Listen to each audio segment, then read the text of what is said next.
My name is Glenn, and we're here in this house that I just recently built with the help of Woodhouse.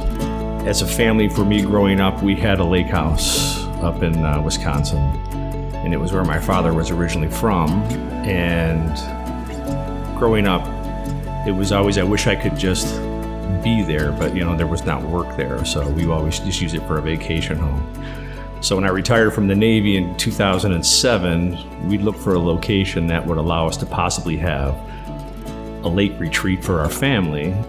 The land, when we've been looking for 13 years for the right piece of land. We had time because we knew we were not going to build it until our kids were off in school doing their thing. So we kept our eye on the real estate around here and looking for the right piece of land. And one of the difficult things to find is on these lakes is not to have neighbors right on top of one another. So this location, as far as its seclusion, and we have 150 feet of our own lake frontage, which is hard to come by. In working with Woodhouse, I knew what I wanted the house to be, and I took the time to sit down with graph paper and do some very raw sketches. How many square feet did I really want to have the house be? I didn't want it to be overly large, and I wanted it to be comfortable for everybody, so there was space. So they were great in the fact that I said, I know I want a single pitch contemporary roof. I didn't want the ceilings to be too high in any location and make it feel too grand inside, because you start to lose the comfort in your house when you start to get ceilings that are too ridiculously high. And they were great.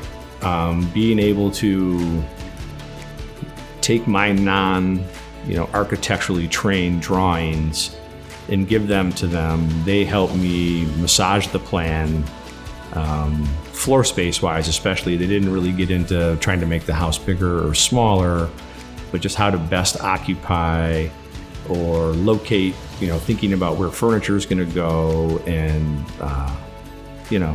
how much space do you really need for what it's going to be used for. They were great. The architect there was able to sit down with me, and we worked together, and she said, I think this would be great. And for the most part, I would agree with her, and sometimes I was stubborn and wanted something the way I wanted to begin with. But it was a really good part of the process for me, knowing that I had somebody there who would say, in thought, what you're doing, it sounds great, but these are the repercussions, right? The domino, if you do this, this is going to happen, or the spaces. So they were really good at taking the plan and massaging the whole thing out for me.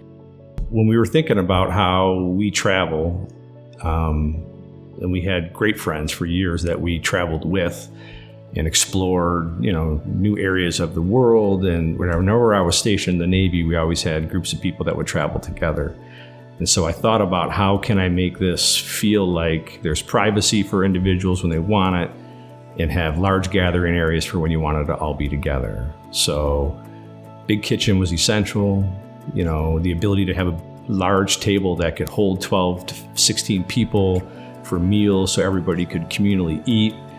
No TV or distraction in that space of the house came into play. And then I went into each individual bedroom and thought, how could I make each one of these spaces personal to the people that were staying in them, away from the main areas that we would normally congregate in as a group. So how to tuck those away. Like one example would be, we did a bunk room for kids.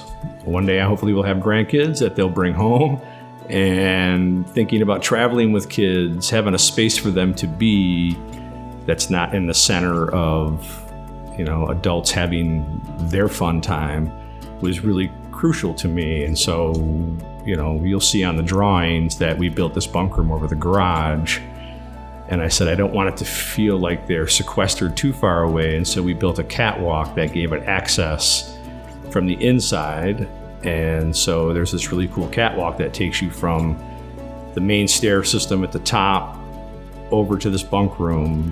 And so the kids are there, but if they leave there, they have to pass by the main space. When they come down the stairs, everybody's going to see them come down.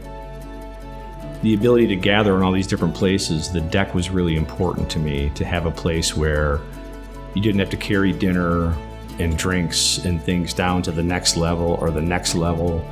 I wanted a great outdoor space that would really take advantage of being outside and really looking at what everybody's here to look at, right? Like right out over the lake. So we built what I think was not an overly sized, like embarrassingly big deck, but enough for a number of people.